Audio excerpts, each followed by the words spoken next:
ପିଲାମାନେ ଆଜି ତୁମମାନଙ୍କୁ ମୁଁ ଗୋटे ଗପ କହିବି, ସମସ୍ତେ ଧ୍ୟାନ ଦେଇ ଶୁଣିବ। କର୍ମଣ୍ୟେ ବାଧିକାରସ୍ତେ ମା ଫଳେଷୁ କଦାଚନ।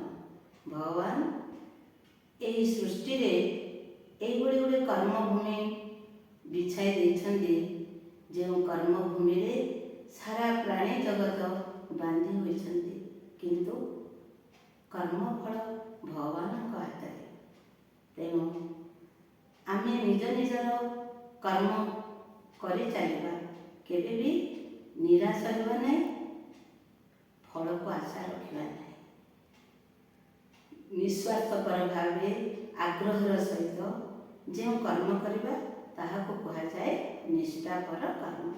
ଶିକ୍ଷକ ଶିକ୍ଷକ କର୍ମ କରିବେ, ଛାତ୍ର ଛାତ୍ର କର୍ମ କରିବେ, ଯିଏ ଯେଉଁ ବିଭାଗରେ ଅଛନ୍ତି ସେହି କର୍ମକୁ ଯଦି ସୁଚାରୁ ରୂପେ କରିପାରନ୍ତି, ତାଦ୍ୱାରା ସେମାନଙ୍କର ଯଶ ବୃଦ୍ଧି ହୋଇଥାଏ। ଭଗବାନ ଶ୍ରୀକୃଷ୍ଣ ଯେତେବେଳେ ଧରାପୃଷ୍ଠରେ ଅବତାରିତ ହୋଇଥିଲେ, ସିଏ ବି ନିଜର କର୍ମ ବଳରେ ହିଁ ନିଜର ଯଶ ବୃଦ୍ଧି କରିପାରିଥିଲେ। ତେଣୁ ଆଜି ଆମେ ସେହିଭଳି ଜଣେ ଭକ୍ତର ଗପ ଶୁଣିବା। ମୋଚି ରାମଦାସ ଏକ ଗରିବ ପରିବାରରେ ଜନ୍ମଗ୍ରହଣ କରିଥିଲେ। ତାଙ୍କର କର୍ମ ହେଲା ଜୋତା ସିଲେଇ କରିବା।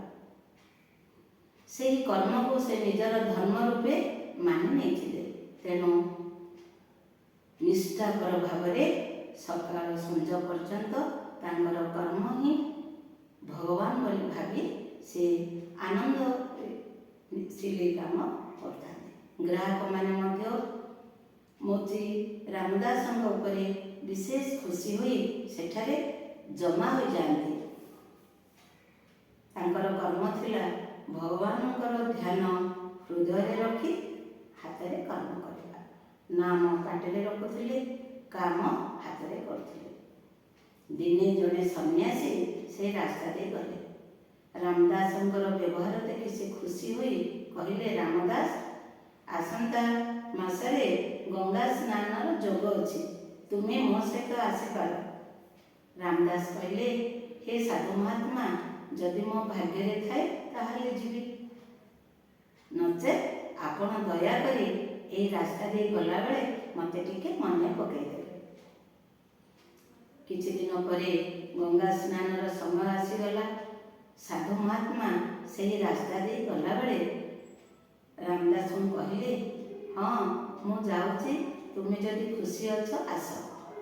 ରାମଦାସ କହିଲେ, ମହାତ୍ମା, ମୋ ଭାଗ୍ୟରେ ଗଙ୍ଗା ସ୍ନାନ ଯୋଗ ନାହିଁ, ଯେହେତୁ ମୁଁ ମୋ କର୍ମରେ ବନ୍ଧା, ମୋତେ ଏଥିରୁ କିଛି ବି ଅବସର ମିଳୁନାହିଁ। ତେଣୁ ଦୟାକରି ଆପଣ ଏହି ପଇସାଟି ନେଇ କହିଦେବେ ଗଙ୍ଗା ମାତାଙ୍କୁ ମୋଚି ରାମଦାସ ଦେଇଛନ୍ତି। ସାଧୁ ମହାତ୍ମା ରାମଦାସଙ୍କ ଠାରୁ ପଇସାଟି ନେଇ ଚାଲିଗଲେ। ଗଙ୍ଗା ସ୍ନାନ ପରେ ସାଧୁଙ୍କର ମନେ ପଡ଼ିଗଲା ରାମଦାସଙ୍କର ଦେଇଥିବା ପଇସାଟି। ସେ କହିଲେ, ହେ ଗଙ୍ଗା ମାତା, ଏହି ପଇସାଟି ମୋଚି ରାମଦାସ ଦେଇଛନ୍ତି, ଗ୍ରହଣ କରନ୍ତୁ। ଆଶ୍ଚର୍ଯ୍ୟର କଥା, ଦୁଇ ହାତ ପ୍ରସାରିତ ହୋଇ ସେହି ପଇସାଟି ଗ୍ରହଣ କରି ଅଦୃଶ୍ୟ ହୋଇଗଲେ।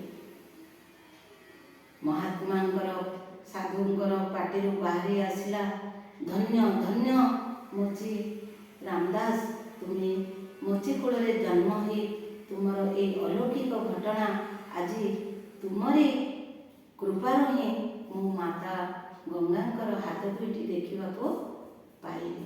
ଧନ୍ୟ ତୁମର ଭକ୍ତି, ଧନ୍ୟ ତୁମର ନିଷ୍ଠାପର କର୍ମ। ତେଣୁ ପିଲାମାନେ, ଗୋପବନ୍ଧୁଙ୍କ ଭାଷାରେ ମାନବ ଜୀବନ ନୁହେଁ କେବଳ ବର୍ଷ ମାସ ଦିନ ଦଣ୍ଡ, କର୍ମେ ଯିଏ ନର କର୍ମ ଏକା ତାର ଜୀବନର ମାନଦଣ୍ଡ। ଆମେ ଯଦି କର୍ମକୁ ନିଜର ମାନଦଣ୍ଡ ରୂପେ ଗ୍ରହଣ କରିବା, ତାହେଲେ ଆମର ସୌଭାଗ୍ୟ ଯଶ ବୃଦ୍ଧି ହେବ। ଆସନ୍ତୁ ସମସ୍ତେ ଠିକ୍ କର୍ମ ପଥରେ ଆଗେଇ ଯିବା।